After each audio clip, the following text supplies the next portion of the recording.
welcome back to the channel. I am Lindy, aka Paleobarbie. If you are new here, welcome to the channel. This video is going to be a recipe video. It's been a hot minute since I've done a recipe video, so we got one good for you. This is going to be a new recipe I just came up with.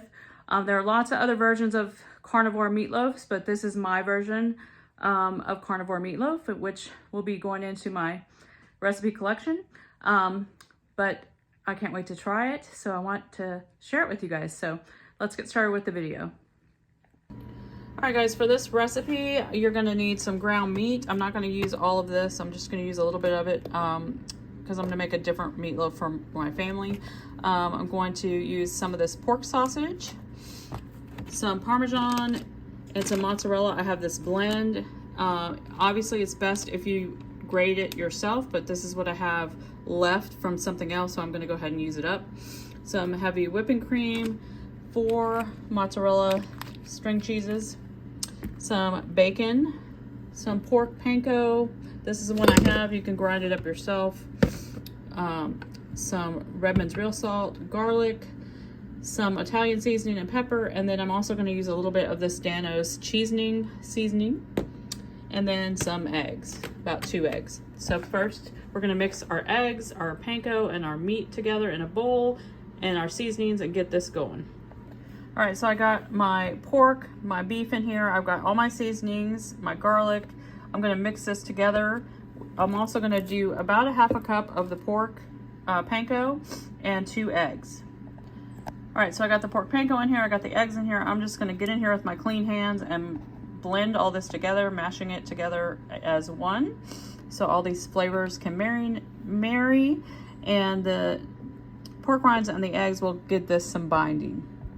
All right, so I also put about half a cup of Parmesan cheese into the meat mixture. Just put it on a small cookie sheet that is lined with foil, and I made it into sort of a thin loaf, not thin, but loaf shape, kind of, if you can see. So now I'm going to take my 4 cheese sticks and we're just going to put it up inside of here. So let me get these unwrapped and I'll show you. All right, so I have the cheese sticks. See how I have them pushed down? Now I'm just going to move the meat over it and cover them up so they'll be inside of it and they'll get nice and melty. All right, so those are all covered up. You can see a little bit of one sticking out there. I'm going to put this aside, and now I'm going to make a sort of like an Alfredo bechamel sauce, thicken it up to go on top, and then we're going to put some bacon on it.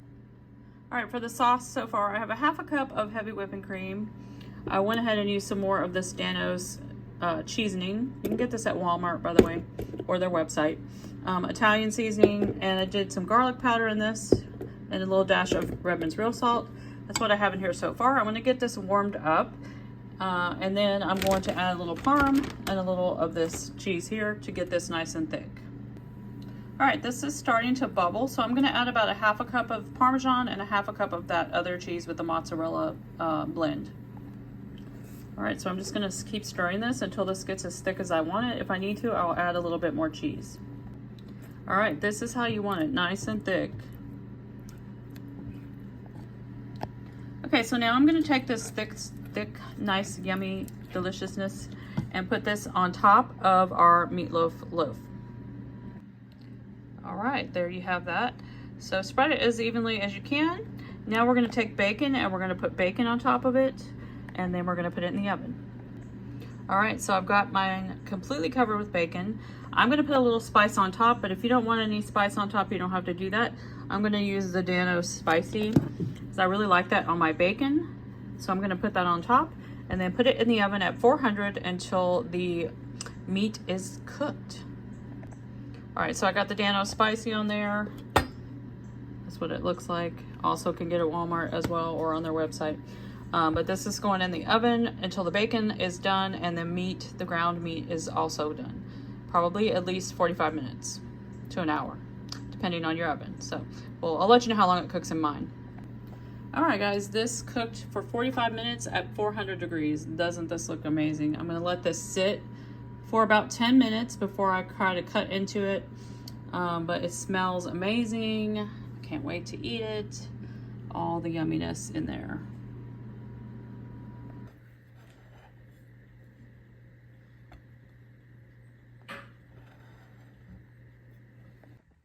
Hey guys, thanks for watching this video. I hope you make this recipe. Let me know down below if you do.